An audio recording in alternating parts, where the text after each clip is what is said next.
श्रीमत्पुरं गम्भीरं साबामिलाञ्छिनं जियात्रिलोकिनाथस्य सासिनं जिनिसाशिनं सासिनं जिनिसाशिनं सासिनं जिनिसाशिनं नूरितारं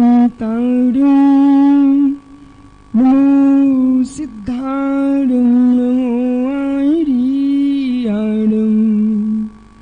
नमो छायाडं नमो लोय सोमिसाहुरं। अनंत परम सिद्ध वाणी की एक जड़वान शांतिनाथ स्वामी की एक जड़वान महावीर स्वामी की परम पूज आचार्य भगवान कुंद कुंद स्वामी की परम पूज आचार्य गुरु विराग सागर मुनि महाराज की अहिंसामय विश्व धर्म की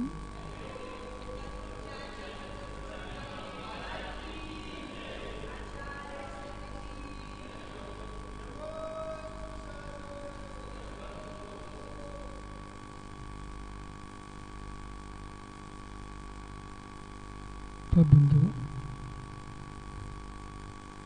अंतिम तीर्थेश और दबाए स्वामी के शासन में हम सही विराजते हैं।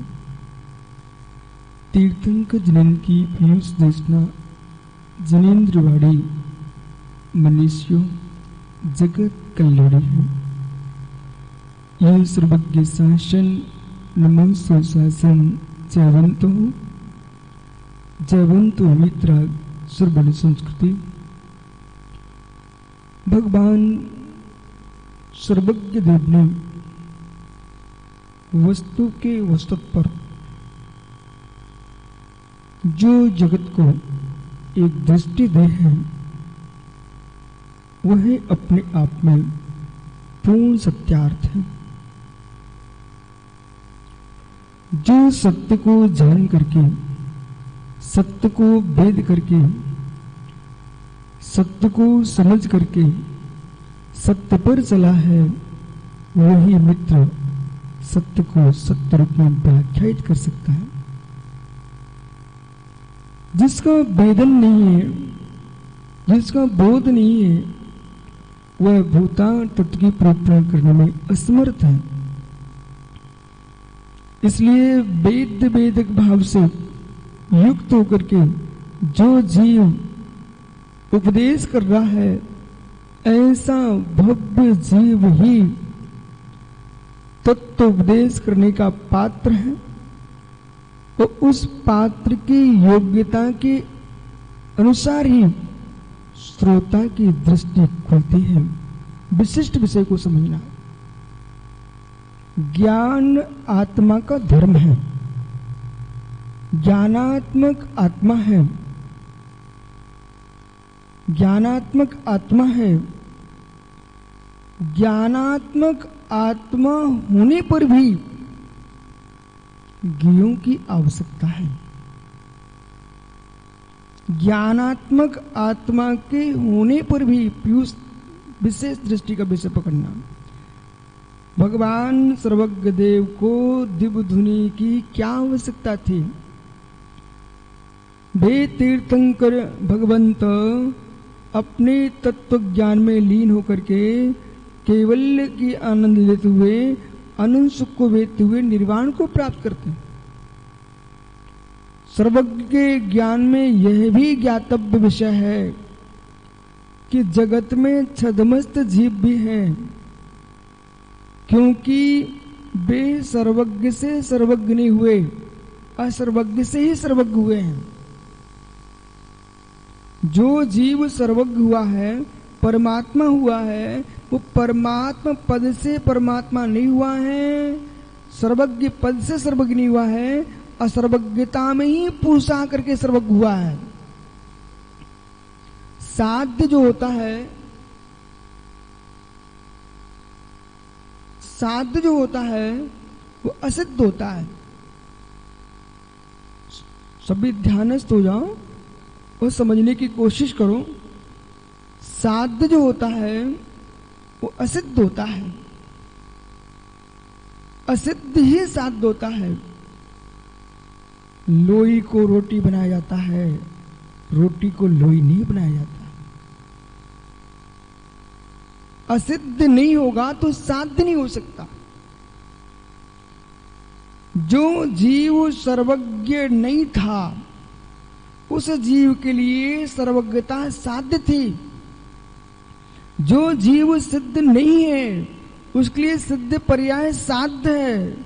जो जीव अरिहंत नहीं है उसके लिए अरहंत पर्याय साध्य है। हम पुरुषार्थ साध्य के लिए करते हैं, हम साधन साध्य के लिए जुटाते हैं। साध्य को साध्य जानना चाहिए, साधन को साधन जानना चाहिए। साधनों में साध्य मत खोजिए, साधनों से साध्य को खोजिए। साधनों में साध्य मत खोजिए। जीवन की बहुत बड़ी भूल को निकाल लीजिए। जो जीव वर्तमान में धर्म कर रहे हैं, चाहे देश व्रत का पालन कर रहे हो, चाहे महाव्रत का पालन कर रहे हो, उन सारे व्रतियों का कर्तव्य बनता है इस विषय को हम समझें कि देश व्रत महाव्रत साधन रूप धर्म है हमारा, साध्य रूप धर्म नहीं है। यदि आपने इसे साध्य मान लिया तो बोध होना चाहिए, बोध होना चाहिए अरविंद भैया ये महाव्रती अणुव्रती चीटी से भी गए बीते हो जाएंगे। सुब्रत साहब ये महाव्रती अणुव्रती चीटी से गए बीते हो जाएंगे। चीटी जो घूमती है, चीटी जो घूमती है वो अपने उद्देश्य को लेकर घूमती है, भोजन खोजती है। चीटी जो घूम रही है वो भोजन खोज रही है, अपने उद्देश्य के लिए घूम रही है। जैसे चीटी उद्देश्य से घूमती है, ऐसे अहो अणुव्रतियों महाव्रतियों, अणुव्रत महाव्रत का पालन करना तुम्हारा धर्म नहीं है। अणुव्रत महाव्रत का पालन करना तुम्हारा धर्म नहीं है।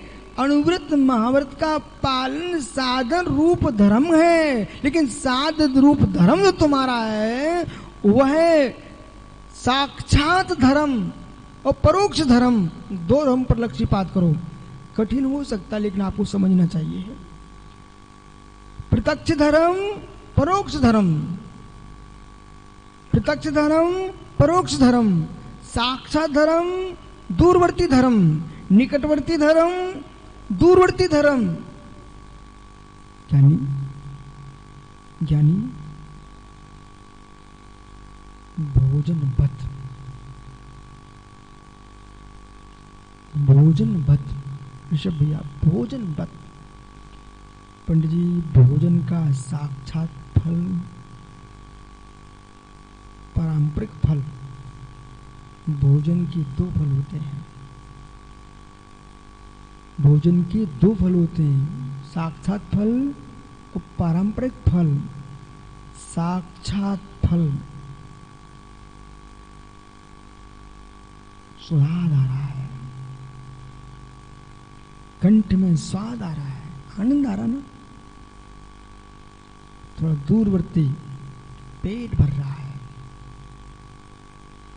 पेट भर रहा है, ये तुमको दिख रहा है। हे मित्र, रस, रक्त, मेधा, अस्थि, मज्जा, शुक्र, शरीर यष्टि का बलवान होना, आयु का अवधारण, जीवन का लंबे समय चलना, ये तुम्हारे भोजन का पारंपरिक फल है।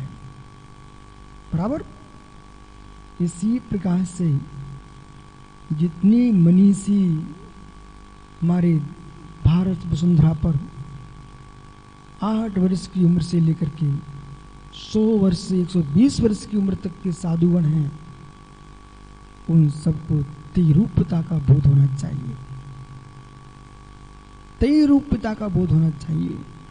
और यदि अरविंद भैया इस विषय को आज हमने नहीं कहा तो हम जैसे आदमी को भी पाप का बंध होगा, क्योंकि समझते हुए भी हम अपने साधक को, हम अपने समाज को सत्य नहीं दे पाए तो छुपा के रखा सत्य अच्छी बात नहीं। प्रत्येक आचार भगवंत का कर्तव्य है। जो जिस समुदाय के गणी हैं, जिस समुदाय के सूरी हैं, जिस समुदाय के आचार्य भगवंत हैं, उन्हें अपने संपूर्ण साधकों को समझाना चाहिए, बेटा हमारी साधना का तेई रूपता होता है, तेई रूपता होती साधना की, तेई रूपता होती है। उस तेई रूपता को समझिए। यदि तेई रूपता को नहीं समझा तो तुम्हारा सारा साधना का जीवन व्यर्थ चला जाएगा। मतलब हो सकता है पंडित जी आपको नया तो नहीं लग रहा ये विषय। यदि आपको सुनने में सुनाई पड़ रहा है ना, यदि आपको सुनने में नयापन लग रहा है विषय को, हे मित्र विषय तो पुराने ही होते हैं लेकिन हम नहीं जानते हैं इसलिए नया लगता है। बराबर, क्योंकि प्रवचन का आनंद अपूर्णार्थ में होता है, आगम का आनंद ही अपूर्णार्थ में होता है। और दिगंबराचार्यों की श्रेणी में न्यायाचार माणिक नंदी स्वामी की दृष्टि में प्रमाण अपूर्णार्थ ही होता है। स्वपुरा विवेशायकम ज्ञानम प्रमाणम। सभी ब्रह्मचारीगण बेटे ध्यान दो, प्रवचन सुनते सुनते यहाँ पर आपको न्याय शास्त्र भी समझ लेना चाहिए, प्रवचन सुनते सुनते आपको आचारांग भी समझ लेना चाहिए, और प्रवचन सुनते सुनते आपको सिद्धांत भी समझ लेना चाहिए, प्रवचन सुनते सुनते आपको प्रथमा नियोग भी समझ लेना चाहिए। क्योंकि नियोग तुम्हारा ऐसा है सुब्रत सागर जी कि ये मान के चलना चाहिए कि वैशाली के उपदेश की ये धारा ये पूरे देश के लिए विशिष्ट धारा बन के चला है। उन प्रमेयों की व्याख्या करना जिन प्रमेयों पर तुम्हारा चिंतन नहीं जा रहा है,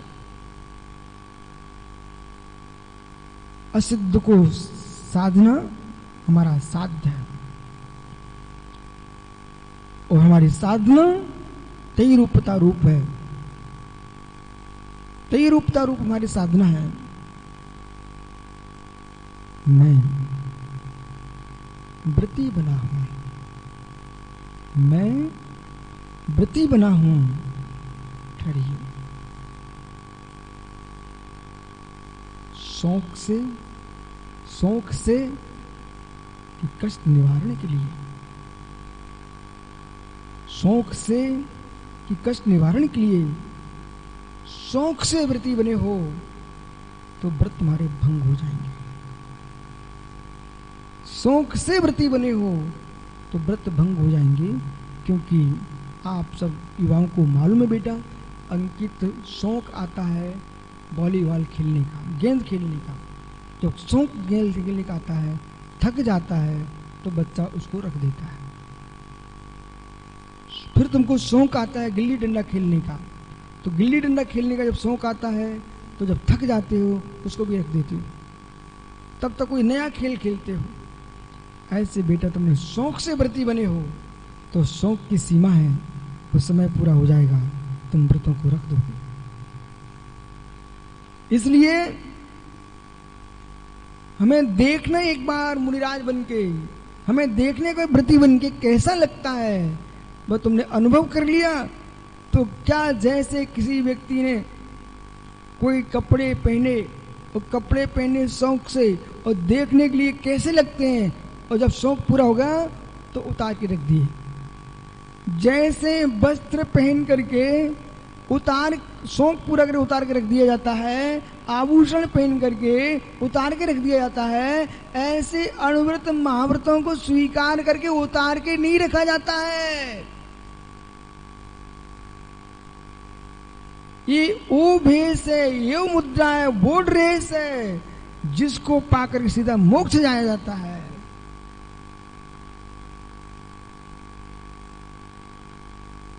परिवर्तन का मार्ग नहीं है, ये परिवर्तन का मार्ग नहीं है, परावर्तन का मार्ग है। ये परिवर्तन का मार्ग नहीं है, ये परावर्तन का मार्ग है। जो अपरिवर्तन तुम्हारा चल रहा था संसार में, परावर्तन उत्कृष्ट परिणमन तुम्हारा हो, इसका मुद्रा है। उस मुद्रा का नाम जैन साधना की मुद्रा है।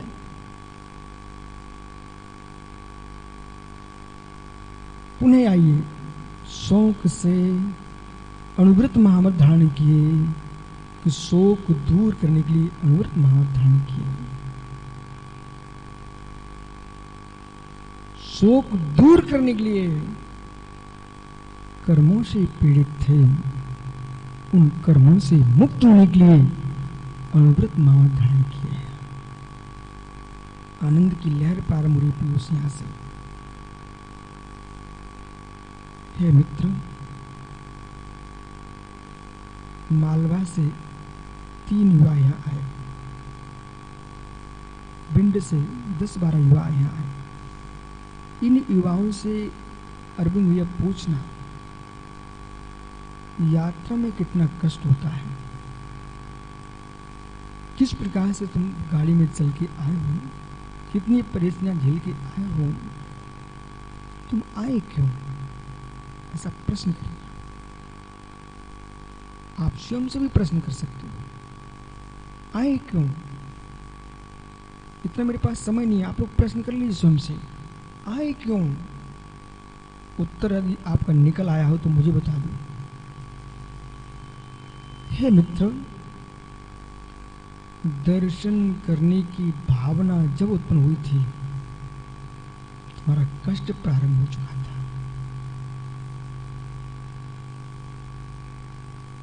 आपको पूरा उपदेश जो प्रज्ञाशील नहीं होगा, तर्कशील नहीं होगा, बुद्धिजीवी नहीं होगा, बोला उसको आज का प्रवचन समझ में नहीं आएगा। मैं क्या बोल रहा हूं? आपको दर्शन करने का भाव जिस क्षण प्रारंभ हुआ था, आपको कष्ट प्रारंभ हो चुका था, पीड़ा प्रारंभ हो चुकी थी। वो इतनी गहरी पीड़ा थी, इतनी गहरी पीड़ा थी, इतनी गहरी पीड़ा थी, वो मार की सारी पीड़ाएं भूल चुकी थी। पीड़ा और प्रीति, पीड़ा और प्रीति, ये छोटी मोटी पीड़ाओं को नहीं देखती। पीड़ा, प्रीति,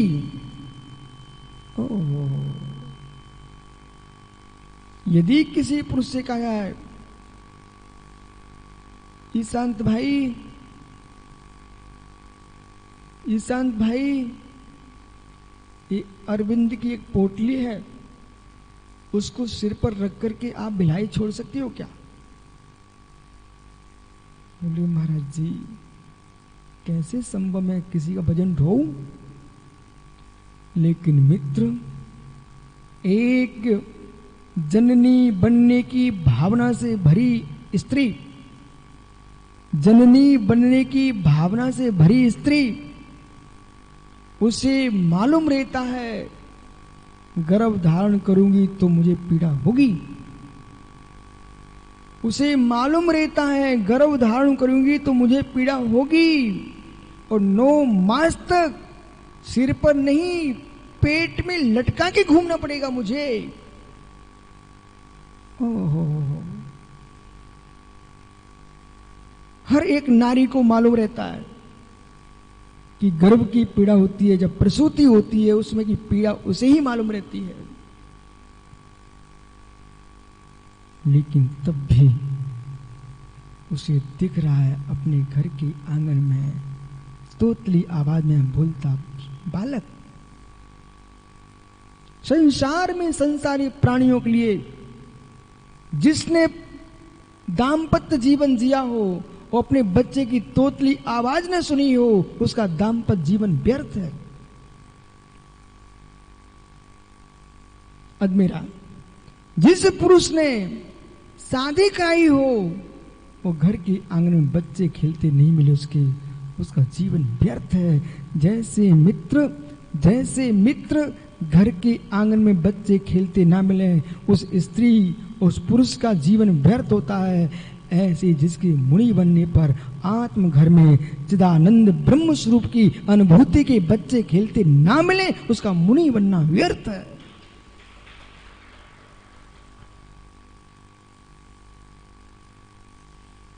बालक को आंगन में खेलने के उद्देश्य से, बेटा लवकुश तुमको क्या मालूम, बेटा लवकुश तुमको क्या मालूम, तेरे पिता दीपक जब तुझे इस भेष में देखते हैं, उनको स्वर्ग के सुख भूल जाते हैं। अपनी संतान को अभिषेक पूजा करते कोई बालक अपनी संतान को कोई अभिषेक पूजा करते हुए मुनि को दान देते समय कोई पुत्र दिख जाए पिता को, उसको वो आनंद आता है जो अपने जीवन का आनंद है, तो अपनी संतान को धर्मात्मा देकर के आनंद आता है। तोतली आवाज में शांति मंत्र पढ़ती जब तुम्हारी पोती अरविंद भाई, पूरे दुख तुम भूल जाते हो मित्र। संतान का धार्मिक जीवन दे करके पिता आनंदमय हो जाता है। ऐसे निज परिणामों की निर्मलता को देख करके साधक आनंदमय हो जाता है।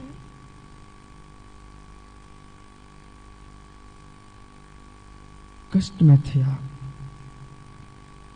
दर्शन के भाव आते ही तुम पीड़ित हो चुके थे, पीड़ित हो चुके थे। जब एक स्त्री को आंगन में खेलता बालक गोदी में आंचल पान करते देखती है वो बनने वाली माँ, और अपने बालक के मुख के अंदर से दूध के फैन निकलते हैं वो निहारती है माँ, तब मित्र उसकी सारी गर्भ की पीड़ा भूल जाती है। ऐसे ही जब श्रद्धा से भरा श्रावक अपने गुरु के दर्शन के लिए आता है, तो मित्र रास्ते की सारी पीड़ा भूल जाता है, क्योंकि उसको वो पीड़ा थी मुझे गुरु के दर्शन हो जाए, वो दर्शन का आनंद लेना चाहता था, इसलिए रास्ते की पूरी पीड़ा समाप्त हो चुकी। पीड़ा को दूर करने के लिए तुम आए हो बेटा, पीड़ा को दूर करने के लिए आए हो। ऐसे जो व्यक्ति जिसको अपने असंयम की पीड़ा सताने लगती है और असंयम में कांटे चुभने लगते हैं, और संयम अपनी आत्मा में संयम के दर्शन करने के ऐसे भाव आते हैं जैसे अपने उदर में पलते बालक को निहारने के लिए एक जननी को, स्त्री को आनंद आता है। ऐसे बनने वाले मुनि को, बनने वाले श्रावक के लिए, देशभक्ति के लिए वो आनंद की लहरें आती है, तब वो व्रती बनता है, उसका व्रत प्रत्यक्ष में आनंद देता है। ये पहला फल। असंयम से बचा है, असंयम से बचा है, पापों से बचा है, कर्म बंध से बचा है, उसका दूसरा फल, इससे नियम से मोक्ष मिलेगा। इसका तीसरा फल तैरूप फल है।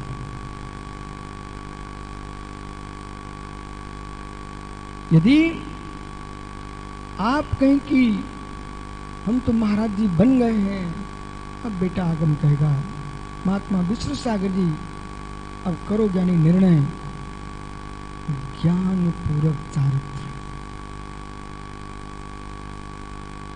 ज्ञान पूरक चारित्र और चारित्र पूरक ज्ञान और ज्ञान पूरक चारित्र, चारित्र पूरक ज्ञान और ज्ञान चारित्र के पहले रखा है श्रद्धा। त्रैरूपता, त्रैरूपता। साध्य हमारा असिद्ध होता है, साध्य हमारा असिद्ध होता है, असिद्ध साध्य की सिद्धि के लिए पुरुषार्थ होता है। इसलिए आनंद अपुरार्थ,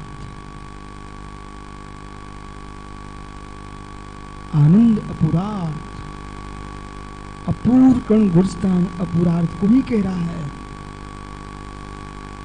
अपूर्व आनंद की लहर, अपूर्व आनंद की लहर। और जिस विषय में आनंद आने लगता है उस विषय को व्यक्ति छोड़ नहीं सकता है। जिस विषय में आनंद आने लगता है उस विषय को व्यक्ति छोड़ नहीं सकता है। इसलिए ज्ञानियों, अपने व्रतों का आनंद लेना प्रारंभ करो।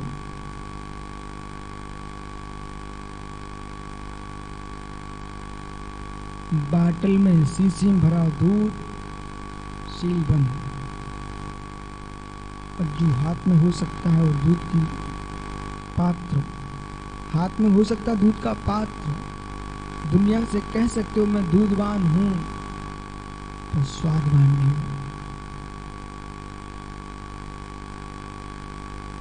पकड़ो मैं क्या बोल रहा हूं, पकड़ो मैं क्या बोल रहा हूं, पकड़ो मैं क्या बोल रहा हूं। हाथ में दूध का पात्र, ऋतिक, हाथ में दूध का पात्र।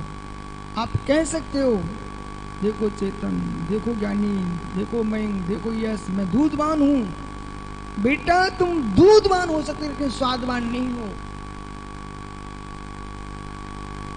तुम्हारे हाथ में दूध की कैन है पर बंद है, सील लगी हुई है। स्वादवान तब बनोगे जब मुख में जाएगा, तब दूध का स्वाद आएगा। ऐसे ज्ञानियों, आप श्रावक के व्रत ले लिए हो, आप मुनि के व्रत ले लिए हो, लेकिन आप उन व्रतों को लिए हो, दुनिया में कह रहे हो मैं चारित्रवान हूं, मैं साधु हूं, मैं मुनि हूं, मैं देशव्रती हूं, मैं महाव्रती हूं, मैं अनुव्रती हूं। तुम सब कहते जाइए, लेकिन कैन में भरा दूध है, अभी स्वादवान नहीं हो। जब तक तुम्हारा कहना बंद होकर के निज में रमण करना प्रारंभ करोगे तब तुम स्वादवान चारित्रवान होगे, अन्यथा पैक भरे दूध की बाल्टी के समान हो।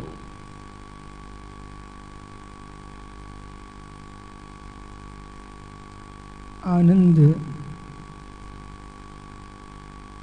बाल्टी के दूध में नहीं है, आनंद मुख में भरे दूध में है, जो कंठ के नीचे उतरेगा तब। कंठ के नीचे उतरेगा तब। वो कंठ के नीचे नहीं जा रहा है तो मुख में भरा दूध भी तुमको स्वाद नहीं दे पाएगा। इसी प्रकार से पंडित साहब ऋषभ भैया अनुव्रत महाव्रतों को जीव ने धारण कर भी लिया, लेकिन अंतरंग में उतरने के परिणाम नहीं है। तो मित्र, वो चारित्र बाल्टी में भरे दूध के समान है।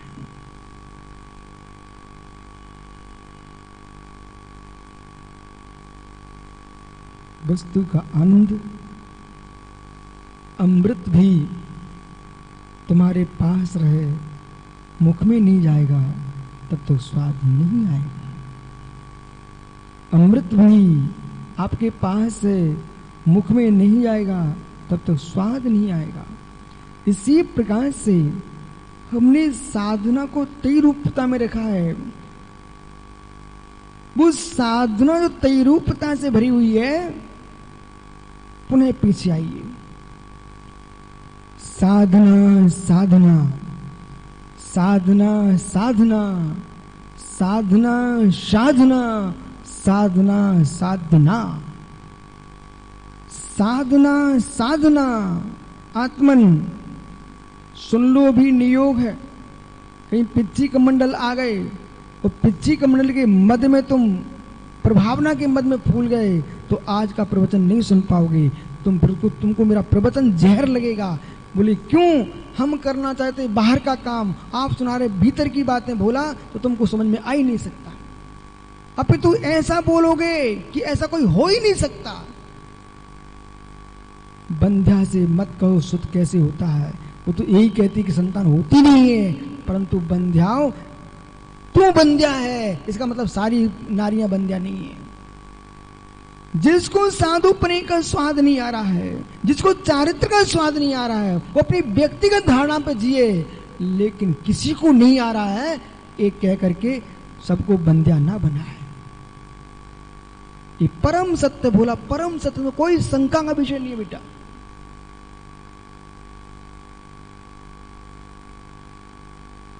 साधना जो आपने तत्वांशुत परीक्षा में पढ़ा है बेटा, उसका प्रयोग तो कर लो। या मैं क्या बोल रहा हूं, साधना साधना साधना साधना,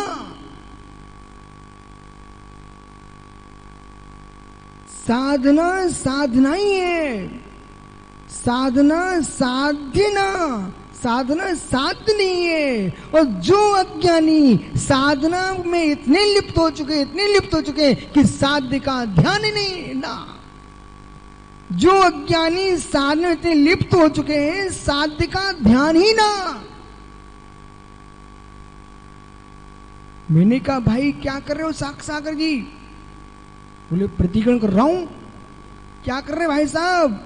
प्रतिकरण कर रहा हूं। क्या कर रहे हो? सुनाई नहीं पड़ा क्या प्रतिकरण कर रहा हूं? सुन लिया तुम क्या कर रहे हो। पाठ पढ़ रहे हो, प्रतिकरण कर रहे होते तो इतने जोर से ना बोलते। हे मित्र, इतने साधना में लीन हो गए कि साध्य का ध्यान ही ना। विषय पकड़ना चाहता यहाँ पर क्या, हमें तुमसे कोई मतलब नहीं, हम तो अपना प्रतिकरण कर रहे हैं। तुम कौन आ रहे कौन जा रहे हमें कोई मतलब नहीं, हम अपना प्रतिकरण कर रहे हैं। तुम गुरु हो कि भगवान हो हमें कोई मतलब नहीं, हम तो अपना प्रतिकरण कर रहे हैं। बेटा प्रतिकरण तुम कर रहे हो, अच्छा काम कर रहे हो, करना ही चाहिए, लेकिन जो तुम परमात्मा का अभिनय कर रहे हो वो प्रतिकरण का विषय क्या बनता है? आप प्रतिकरण कर रहे हो, आप तो ये बताइए आप क्यों कर रहे हो? आत्मा को जानते हो क्या? ये आत्मा महात्मा की बातें मत करो, यहाँ प्रतिकरण कर रहा हूं मैं। अच्छा ये प्रतिकरण कर किसके लिए रहे हो? अरे ज्ञानी, साध्य तेरा आत्मा ही है, उस आत्मा की पवित्रता के लिए ही हम प्रतिकरण कर रहे हैं, आत्मा की पवित्रता के लिए हम प्रतिज्ञान कर रहे हैं, अनशन ऊनूर आयु तपस्या हम कर रहे हैं, आत्मा की निर्मलता के लिए कर रहे हैं। और यदि आप आत्मा की निर्मलता से दूर भाग रहे हो तो साधना कर क्यों रहे हो? साध्य का ध्यान ही ना। जहां साध्य का ध्यान है उसी का नाम साधना। अब किसी पक्ष से लगा लीजिए आप, जहां चाहे गृहस्थिक काम लगा लीजिए, लौकिक काम लगा लीजिए, कोई भी काम करोगे उस कार्य में साध्य निहित होगा। उस साध्य निहित नहीं है तो तुम्हारा चींटी जैसा सुख भी नहीं हो सकता। चींटी भी घूम रही है तो अपने साध्य के लिए घूम रही है, ऐसे साधु भी भ्रमण करता है अपने साध्य की सिद्धि के लिए करता है। और मालूम आवश्यकता नहीं है अंकित तुम्हारे साध्य का ज्ञान सभी को हो। बोला अब माने कि बच्चे आए, हो सकता है अजमेरा मुजफ्फरपुर सोचे इनके घर में कोई काम नहीं होगा, तो घूमते घामते यहां तक आ गए हैं, क्योंकि उनको उनके साध्य का ज्ञान नहीं है। आवश्यकता नहीं है सारे साध्य तुम्हारे लिए आंखों के सामने दिखाई दें। यदि आने से उनको आनंद आया है, उनका यही साध्य था, आपने क्या जाना है? किसी ने कहा कि अजमेरा हाथ जोड़े बैठा रहता, क्या मतलब है? अरे मैं तुम्हें क्या मालूम, उसके हाथ जोड़ने से उसके कर्मों की निर्जना हो रही है।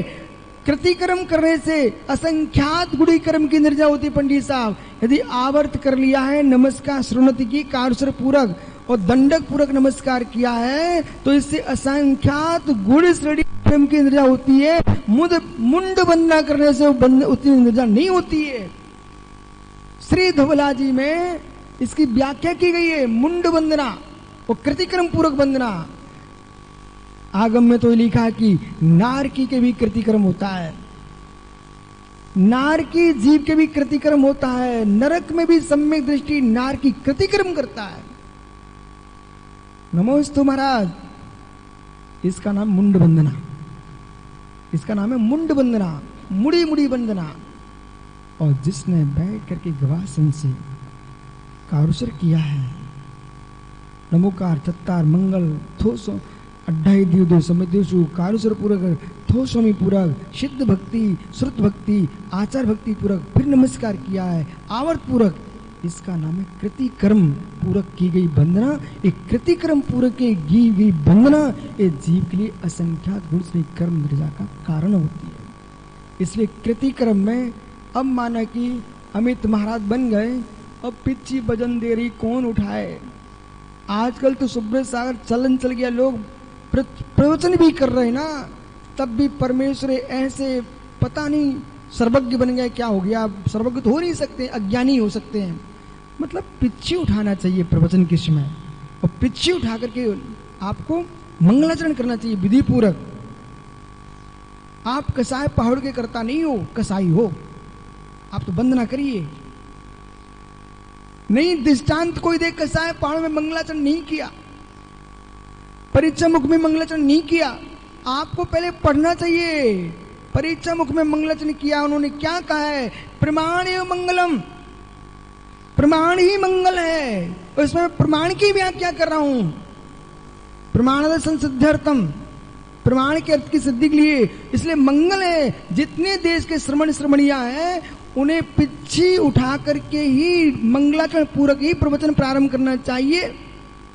कृति कर्म कर रहे स्वाध्याय का महात्मा जी पिच्छी हाथ में लिए नहीं है। आगम कहता है कि एक श्रावक को, श्रावक को ध्यान दो, एक श्रावक के लिए राजा के पास जाए, वैद्य के पास जाए, देव के पास जाए, गुरु के पास जाए, कभी खाली हाथ ना जाए। पंडित जी बराबर वैद्य के पास जाए, गुरु के पास जाए, राजा के पास जाए, देव के पास जाए। हे मित्र, विद्वान ज्योतिषी के पास जाए, वह खाली हाथ नहीं जाया था, हाथ में कुछ भेंट लेके जाओ। तो अब प्रश्न है, श्रावक के पास तो द्रव्य है, वो अपना द्रव्य लेके जाएगा। वो सिद्धांत साधु को भी लागू होता है, खाली हाथ न जाए। तो हमारे पास द्रव्य क्यों, क्या होगा, पिच्छी हमारा द्रव्य है। इसलिए महाराज जी को पिच्छी उठा करके ही कृतिक्रम पूर्वक नमस्कार करना चाहिए, मंगलाचरण करना चाहिए। मित्र, आपके हाथ जुड़ना चाहिए। अब मालूम चला कि पीठ खुजा रहे हो और कोटि स्तंभ बोल रहे हो, अरे भाई समझे करो। आप प्रवचन करने आए हो तो प्रवचन में हम सब कुछ सिखाएंगे ना, शाम को करेंगे चर्चा, सब कुछ विषय आ रहा मंगलाचरण में। कहा, पंचाशतिकाय में नास्तिकता का परिहार, शिष्टाचार का पालन, पुण्य की प्राप्ति, निर्विघ्न कार्य की सिद्धि के लिए मंगलाचरण किया जाता है। इसलिए आप शिष्टाचार का तो पालन कीजिए, शिष्टाचार का पालन तो कीजिए इस बात का कि हम प्रवचन करने जा रहे हैं तो अपने इष्ट की वंदना करें। आजकल तो पंडित साहब विद्वानों ने जय बोलनी बंद कर दिया, सीधे प्रवचन शुरू करने लग गए हैं। जितने देश के विद्वान बिना जय बोले परमात्मा की जय मंगल है, उसको मंगल कीजिए आप, सीधे शुरू हो जाते हैं। बोले क्यों, जय बोलना पड़ेगी तो मुनिराज की भी जय बोलना पड़ेगी, तो हमें पाप पड़ जाएगा। अरे ज्ञानी, नमोकार महामंत्र का पाठ करते हो तो आपको जय मंगल करने में पाप नहीं लगना चाहिए। भैया अरविंद जी, मित्र विश्वास रखना, पता नहीं तुम्हारे कौन से पूर्व भव का पुण्य आत्मा के प्रदेशों में छिपा रखा रहा।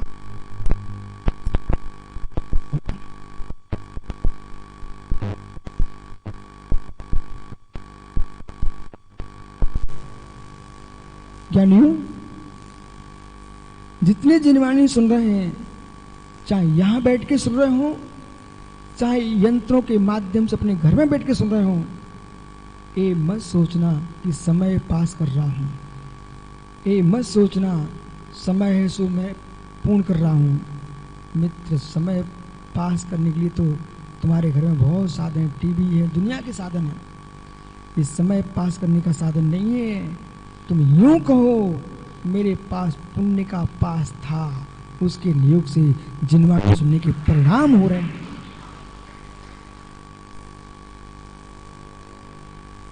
कितने पुण्यशाली जीव होंगे सुब्रत सागर वे लोग, जिनको घर में बैठ के भाव आ रहे हैं कि हम प्रवचन सुने। वे लोग भी पुण्यात्मा हैं जो बेचारे लोगों को प्रवचन सुनाने का साधन बना रहे हैं।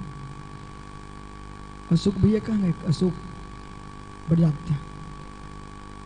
मित्र सुन रहे क्या? ये पुण्य तुम्हारा, तो ये भी पुण्य होगा कि आप इतने सुंदर यंत्रों को रखो कि दूसरे को अच्छे सुनाई पड़े। महासभा को भी पुण्य मिलेगा, अंशुल तुझे भी पुण्य मिलेगा कि तुम घर घर में, मालूम इंदौर में वो समोषण मंदिर के बगल में सुरेंद्र जी रहते हैं। उन्होंने पूरी बात ना सुनी गर्मी की। लोहाड़िया जी वो आके मालूम क्या बोलते हैं सुब्रत सागर से, भैया आनंद आ गया, घर बैठे यूट्यूब पे हमने पूरी बात ना सुनी। ये महसूस नहीं हुआ मुझे कि हम जिनवाड़ी नहीं सुन पाए। इसलिए विश्वास मानना, सौधर्म इंद्र ऐसा जीव, पीयूष सौधर्म इंद्र। जब भगवान आदिनाथ स्वामी कैलाश पर्वत पर विराजमान रहे समोषण में, तो सौधर्म इंद्र पहुंचता है कैलाश पर्वत पर, हाथ जोड़ के खड़ा हो गया, हे नाथ, आपका अवतरण यहाँ पर ही विराजमान होने के लिए नहीं हुआ है। मैं भी उन देश के श्रेष्ठ आचार्य मुनियों से प्रार्थना करता हूँ कि आपका संयम का, साधना का मार्ग एक स्थान पर ठहरने के लिए नहीं हुआ है। आप तो बिहार करो, बिहार करो। आप जितने क्षेत्रों में बिहार करेंगे उतने क्षेत्रों में धर्म का प्रचार होगा।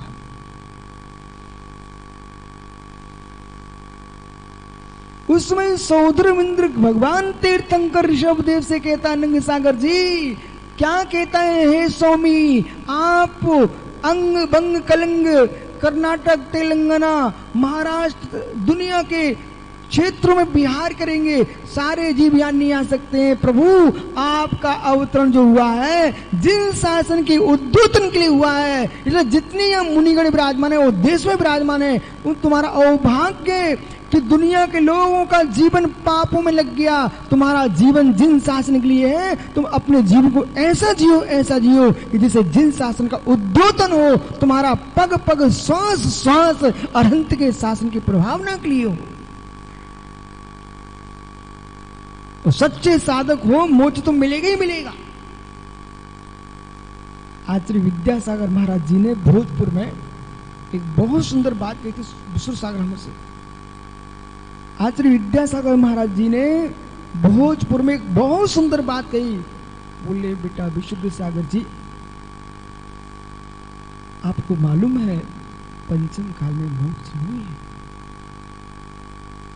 मोक्ष नहीं है, कोई बात नहीं है, मोक्ष मार्ग तो है, लेकिन हम अच्छी साधना करेंगे मोक्ष तो उनको मिलेगा ही मिलेगा। लेकिन जब तक हम मोक्ष नहीं जा रहे हैं तब तक जिन शासन की प्रभावना में कमी नहीं होना चाहिए। ये आचार्य विद्यासागर महाराज जी के शब्द हैं। आचार्य महाराज ने बात्सल्य पूर्वक बिठाल करके समझाया था, बेटा जिन शासन की प्रभावना में कमी नहीं माने। वे लोग धरती पर भारभूत हैं जो शासन की प्रभावना से शून्य है। आपका निर्दोष जीवन, निर्दोष चर्या, निर्दोष साधना और समत्व परिणाम ही तुम्हारी जिन शासन की प्रभावना है।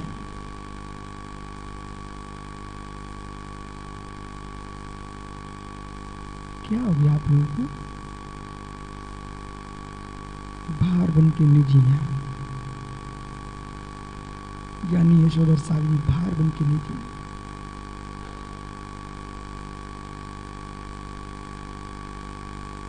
जिन्होंने मनुष्य देह प्राप्त करके कुछ धर्म के लिए नहीं किया, तो मात अपनी मां को कष्ट देने के लिए आए थे।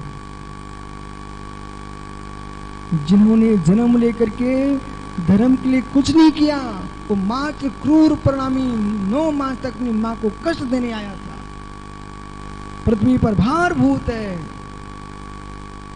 और जिसने अनंत के शासन का उद्योतन किया है, ऐसा बालक अपनी मां के कष्ट को भी कष्ट देने नहीं आया था, उसके कष्ट को भी धर्ममय करने के लिए आया था। आप देख लीजिए। अरुण भैया, आज की बातें आप घर घर में भेज दें।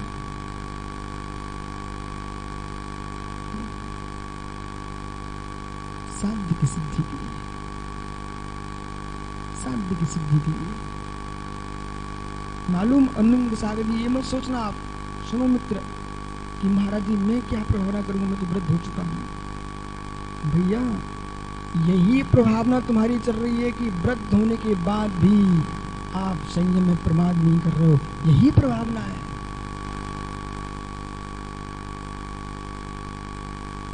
दूसरों सागर जी उठते बनता नहीं है, बैठते बनता नहीं है, पर मैंने इनको खड़े होकर सामना करते देखा। नहीं तो आदमी सोचे लेट जाऊं, यही प्रभावना है। अपनी साधना में प्रमाद नहीं करना, यही जीवन की सबसे बड़ी प्रभावना है।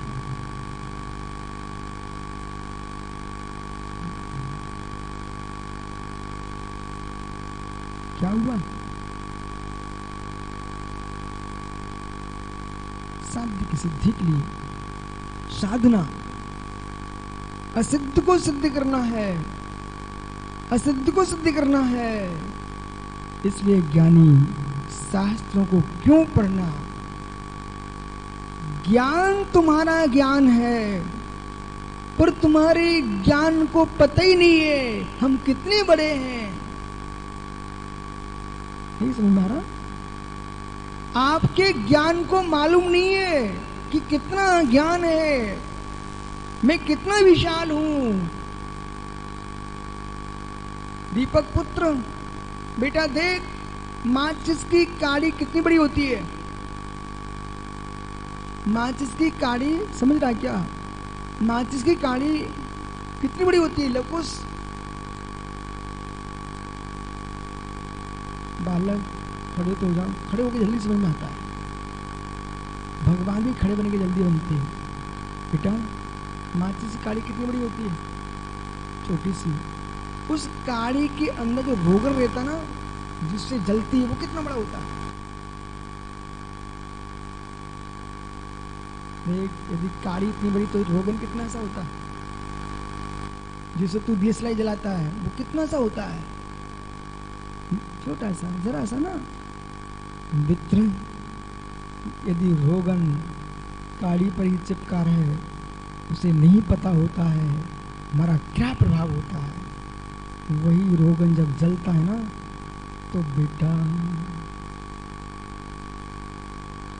कितना बड़ा रूप ले लेता। जितना ईंधन उतनी अग्नि, जितना ईंधन उतनी अग्नि। ऐसे ही जब तक तुमने आगम का अभ्यास नहीं किया, आपको मालूम ही नहीं है हमारा ज्ञान कितना है। तुम जिनवाणी पढ़ोगे तो जितना ज्ञेय होगा, जितना प्रमेय होगा, उतना विशाल प्रमाण होगा। नाणम नेपमाणम। बैठो बालको, बेटा बहुत पुण्यात्मा हो कि जब इतनी उम्र में लोग पता नहीं कहाँ गलियों में घूमते हो, तुम धोती दुपट्टा पहने यहाँ बैठे हो। इससे बड़ा पुण्य क्या हो सकता है?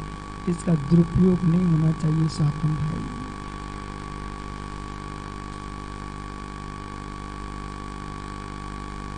ये पूर्व भव के पुण्य का फल है, ये पूर्व भव के पुण्य का फल है। वर्तमान को आप संभालिए, ये पूर्व भव के पुण्य का फल है। वर्तमान को संभालिए भैया। कहो आपको तो और भी इतनी छोटी उम्र महाराज ने देखी हो। पंडित दौलत राम जैसे विद्वान, बनारसी जैसे विद्वान, टोडरमल जैसे विद्वान अपने कमरे में कपड़े उतार के बाल को नंगे होकर के बैठते थे और परस्पर में कहते थे भैया ऐसे होते मुनिराज। उन विद्वानों को मुनियों के दर्शन नहीं हुए। आप कितने भाग्यवान जीव हो कि भगवान की मुद्रा, भीतरा की दिगंबर मुद्रा के तुमको दर्शन नहीं, उनको चरण छूने को मिल रहे हैं, आहार देने को मिल रहे हैं, उपदेश सुनने को मिल रहे हैं। ज्ञान का चोषण अग्नि के तुल्य है। जैसे अग्नि ईंधन पर चलती है, ऐसे ज्ञान घियों पर दौड़ता है। इसलिए अष्ट सहस्री में आज विषय निकला था। अष्ट सहस्री पंडित याद आ गया? अष्टसहस्र में से निकला था। मित्र, ज्ञान का अभ्यास आप जितना करोगे वो ज्ञान तुम्हारा अभ्यास रूप ज्ञान है, वो वास्तव में ज्ञान नहीं है, वो ज्ञेय है। वो ज्ञेय है। शास्त्रों ज्ञान, शास्त्रों का ज्ञान ऋषभ भैया, शास्त्रों का ज्ञान आपका ज्ञान नहीं है, वो आपका ज्ञेय है। जो आपकी आत्मा की अनुभूति अंतरंग है वो तुम्हारा ज्ञान है। तो कैसा? आज की गाथा यही तो कह रही है। इतनी भूमिका इस गाथा की है मालूम। अप्पा जानी अप्पा, आत्मा जानती है आत्मा को। जहट्यू अप सख्यो धम्मो, आत्मन जानाती आत्मा, आत्मा जानती आत्मा को। यथास्तो आत्म साक्ष को धर्म। ओ हो, आत्म साक्ष को धर्म। आत्म साक्षी ही धर्म है मित्र, आत्म साक्षी ही धर्म है, पर साक्षी धर्म नहीं है। आत्म साक्षी, साक्षात्कार करो आत्मा का, आत्मा से, आत्मा के द्वारा, आत्मा के लिए, आत्मा से आत्मा में साक्षात्कार। साक्षी भाव कौन करेगा? साक्षी भाव आत्मा ने किया, आत्मा को किया, आत्मा के द्वारा किया, आत्मा के लिए किया, आत्मा से किया, आत्मा में किया। सठ अभेद कारक को देखिए, सठ अभेद कारक को देखिए। अप्पा करी ता जह अणसमभाव हुई, आत्मा करोति तथा, आत्मा करता तथा वैसा ही यथा आत्म सुख भाव को होती, आत्म सुखकारी होता है। परम सत्य है, परम सत्य है भैया। अपन गाथा को तो समझ लें। एक बार गाथा लिखने वाले को नमस्कार जरूर। उन ऋषियों की वंदना मैं कर रहा हूं जिन्होंने मुझे अपूर्व अपूर्व भेंट प्रदान किए, आगम की गाथाएं प्रदान की। धन्य वे योगीश्वर पुष्दंत भूतबली आचार्य, धन्य गुरुधराचार्य स्वामी, धन्यो इति वृषाचार्य, धन्यो मित्र पुष्दंत भूतबली धरसेन, और धन्यो मित्र शमंत अकलंका, धन्यो पूज्य पाद। हे मित्र, जिन्होंने ऐसे आगम ग्रंथ तुम्हें प्रदान किए कुंद कुंद ऐसे योगियों ने, और धन्यो आचार्य आदि सागर, शांति सागर, शांति सागर, और धन्यो विमल सागर, महावीर कीर्ति विराग सागर, विद्या सागर, पुष्दंत, जितने बड़े धुरंधर वर्धमान सा सब धन्य धन्यो विद्यानंद। इन लोगों ने अपने जीवन को इस मार्ग पर लगाया है, वासनाओं के मार्ग को छोड़ करके, जिन शासन के लिए साधना को मार्ग में लग करके अरंत के शासन की प्रभावना किए, ये उनका उपकार। तो जितने मुनिराज यहाँ विराजमान हो, वर्तमान में 2.5 दिन में जितने मुनिराज विराजमान है, सबको नमस्कार कर लो। मैं भी कर रहा हूँ, तुम भी करो, सब इसलिए करो। अहो मुनिगणों, तुम्हारे माता पिता धन्य, उन्होंने तुमको यहाँ से छोड़ दिया है। तुम जहाँ से निकलोगे वहां से हमारे जैन धर्म की प्रभावना होगी।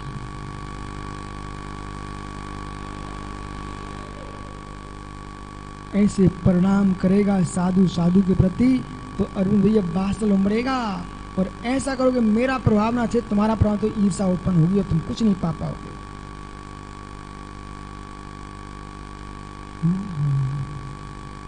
बांस बनो, बांस बनो, बांस बनो वंश रोचन के लिए। बांस बनो, बांस बनो वंश रोचन के लिए। अंतर सागर वंशलोचन, वंशलोचन क्या होता है? योग्य सागर वंशलोचन। बांस बनो, बांस बनो वंशलोचन के लिए। वो औषधि का काम करता है। बांस बनो, बांस में भी मोती निकलते हैं। बांस बनो, बांस के मोती के लिए बनो, लेकिन मत बांस बनो सूखे, घर्षण कर करके स्वयं जल जाओ और दूसरे को जला लो। ऐसे बांस मत बनो। साधु बनो, साधु बनो साधुता के लिए और साधु मार्ग की प्रभावना के लिए और यानी रत्नात्रय धर्म के प्रचार प्रसार और आत्मानुभूति के लिए मत बनो साधु सूखे बांस जैसे पर सुपर को जलाने के लिए। अनिल यही मार्ग है। विश्वास मान ज्ञानी, आंख नीच करके आज वैशाली में बैठना, किसी कोने में आंख नीच करके बैठना और भूत में चले जाना, इतने भूत में जाना कि तुमको दिख जाए कौन से भव का पुण्य मेरे सामने आया है कि आज मुझे जिनवाणी सुनने का अवसर मिला है। आपका समय हो गया। आत्मा यथावस्थित आत्मा को जानता है। स्वानुभव रूप धर्म भी आत्म साक्षी पूर्वक होता है। इस धर्म का पालन आत्मा उसी विधि से करता है जिस विधि से अपने सुख को प्राप्त हो है। ऐसे आप सुख की प्राप्ति का उपाय आत्म धर्म है। उसकी सिद्धि विभाग धर्म पूर्वक ही होगी, तभी निश्चय की प्राप्ति होगी। भगवान महावीर स्वामी की आत्मा स्वभावं परिभाव भिन्नम, आत्मा स्वभावं परिभाव, आत्मा का स्वभाव परिभाव भिन्न। महावीर स्वामी की